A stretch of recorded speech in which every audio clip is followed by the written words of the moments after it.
ನಮಸ್ಕಾರ ಸ್ನೇಹಿತರೆ, ನಾನು ನಿಮ್ಮ ಸತ್ಯಮೂರ್ತಿ. ಇವತ್ತಿನ ದಿನ ನಾನೊಂದು ನೀತಿ ಕತೆ ಹೇಳ್ತೀನಿ. ಮನಸ್ಥಿತಿ ಸರಿಗಿದ್ದರೆ ಪರಿಸ್ಥಿತಿ ಸರಿಗಿರುತ್ತೆ ಅನ್ನೋದಕ್ಕೆ ಈ ನೀತಿ ಕಥೆಯನ್ನು ಕೊನೆವರೆಗೂ ಇಂಟ್ರೆಸ್ಟ್ ಆಗಿ, ಅಂದರೆ ನಿಗಾ ಇಟ್ಟು ಬಿಡದೆ ಕೇಳಿ. ಯಾವುದೇ ನೀತಿ ಕಥೆನ ನಮ್ಮ ಹಿರಿಯರು ನಮಗೆ ಹೇಳಿದಂಥ ಸಂದರ್ಭದಲ್ಲಿ ಅವ್ರು ಏನು ನಮಗೆ ಹೇಳ್ತಾ ಇದ್ರು ಅಂತಂದರೆ, ಈ ಕತೆ ನಡೆದಿದೆಯಾ ಊಹೆ ಮಾಡಿದ್ದ ಅಂತ ನೀವು ಯೋಚನೆ ಮಾಡಬೇಡಿ, ಕಥೆನ ತಿಳ್ಕೊಂಡು ಕೇಳಿಕೊಂಡು ಅದನ್ನು ನಿಮ್ಮ ಜೀವನಕ್ಕೆ ಅಳವಡಿಸ್ಕೊಳ್ಳಿ ಅಂತ ಹೇಳ್ಕೊಟ್ಟಿದ್ರು. ಅದೇ ರೀತಿ ಮನಸ್ಥಿತಿ ಮತ್ತು ಪರಿಸ್ಥಿತಿ. ಒಬ್ಬರು ಅಜ್ಜಿ ನಿಧನ ಹೊಂದುತ್ತಾರೆ. ನಿಧನ ಹೊಂದಿದಂಥ ಸಂದರ್ಭದಲ್ಲಿ ಸ್ನೇಹಿತರೆ, ಯಮಧರ್ಮರಾಜ ಅವರನ್ನು ಕರ್ಕೊಂಡು ಹೋಗ್ತಾ ಇರ್ತಾನೆ. ಆ ಅಜ್ಜಿ ಪುಣ್ಯವಾದ ಕೆಲಸ ಜಾಸ್ತಿ ಮಾಡಿದ್ರಿಂದ ಆ ಅಜ್ಜಿನ ಸ್ವರ್ಗಕ್ಕೆ ಕರ್ಕೊಂಡು ಹೋಗಬೇಕು ಅಂತ ಯೋಚನೆ ಮಾಡಿರ್ತಾರೆ. ಆವಾಗ ಅಜ್ಜಿ ಹೇಳ್ತಾರೆ, ನನ್ನನ್ನು ನರಕನೂ ಒಂದ್ಸರಿ ನಾನು ನೋಡ್ತೀನಿ, ನರಕದ ಒಂದು ದೃಶ್ಯಾವಳಿಗಳು ನಾನು ನೋಡಬೇಕು ಅಂತ ಅಜ್ಜಿ ಯಮಧರ್ಮರಾಜನ ಹತ್ರ ಹೇಳ್ತಾರೆ.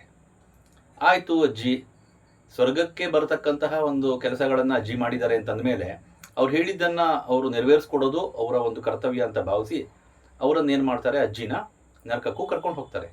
ಆ ನರಕದಲ್ಲಿ ಏನಾಗುತ್ತೆ, ತುಂಬ ಜನ ಇರ್ತಾರೆ. ಅಲ್ಲಿ ನಮಗೆ ಕತೆಗಳಲ್ಲಿ ಕೇಳಿದಂಗೆ ಎಣ್ಣೆನಲ್ಲಿ ಹುರಿತಿರ್ತಾರೆ, ಆ ಥರ ಎಲ್ಲ ಇರುತ್ತೆ. ಅಂದರೆ ಆ ಥರ ಇಲ್ಲದೇ ಇರಬಹುದು. ಬಟ್ ಈ ಕಥೆಯಲ್ಲಿ ಬರ್ತಕ್ಕಂತಹ ಒಂದು ಏನು ಅಂತ ಹೇಳಿದ್ರೆ, ಮೇಲ್ಗಡೆ ಯಾರಿಗೂ ಎಟಕ್ಸಲ್ಲ ಅನ್ನೋ ಅಷ್ಟು ಹೈಟ್ನಲ್ಲಿ ಊಟ ಇಟ್ಟಿರ್ತಾರೆ. ಆ ಊಟ ಇವ್ರಿಗೆ ಸಿಗ್ತಾ ಇರಲ್ಲ. ಎಲ್ಲರೂ ಜಂಪ್ ಹೊಡಿತಿರ್ತಾರೆ, ಒಬ್ಬರ ಮೇಲೆ ಒಬ್ಬರು ಬಿದ್ದು ಜಗಳ ಆಡ್ತಿರ್ತಾರೆ, ಗಲಾಟೆ ಮಾಡ್ತಿರ್ತಾರೆ, ಒಬ್ಬರಿಂದ ಒಬ್ಬರು ಒಂದು ಫೈಟಿಂಗ್ ಆಡ್ತಿರ್ತಾರೆ. ಹಾಗೆಲ್ಲ ಅಲ್ಲಿ ಒಂಥರ ರಂಪಾಟಗಳು ನಡೆದಿರುತ್ತೆ. ಇಷ್ಟೆಲ್ಲ ಆದಮೇಲೆ ಅಜ್ಜಿನ ಸ್ವರ್ಗಕ್ಕೆ ಕರ್ಕೊಂಡು ಹೋಗ್ತಾರೆ ಯಮಧರ್ಮರಾಜ. ಅಲ್ಲೂ ಸಹ ಅಜ್ಜಿ ಏನು ಗಮನಿಸ್ತಾರೆ ಅಂತಂದರೆ, ಮೇಲ್ಗಡೆನೆ ಇವರಿಗೆ ಎಟಕದೇ ಇರೋ ಕಡೆನೇ ಊಟ ಇಟ್ಟಿರ್ತಾರೆ. ಆವಾಗ ಏನು ಮಾಡ್ತಾರೆ, ಅವರೆಲ್ಲ ಏನು ಮಾಡ್ತಿರ್ತಾರೆ, ಒಬ್ಬರ ಮೇಲೊಬ್ಬರು ಹತ್ತು ನಿಂತ್ಕೊಂಡು ಊಟನೆಲ್ಲ ಕೆಳಗಡೆ ಇಳಿಸಿ ಒಟ್ಟಿಗೆ ಕೂತ್ಕೊಂಡು ಸಮಾಧಾನದಿಂದ ಸಂತೋಷವಾಗಿ ಊಟ ಮಾಡ್ತಿರ್ತಾರೆ.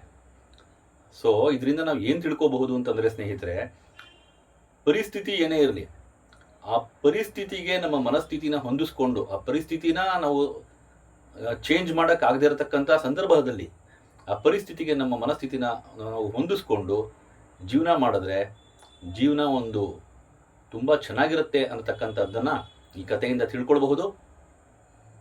ಈ ಒಂದು ಕಥೆಯನ್ನು ನಾನು ಏನು ಹೇಳಿದೆ ಇದನ್ನು ನನ್ನ ಸತ್ಯಮೂರ್ತಿ NR ಚಾನಲ್ಗೆ ಅಪ್ಲೋಡ್ ಮಾಡ್ತೀನಿ.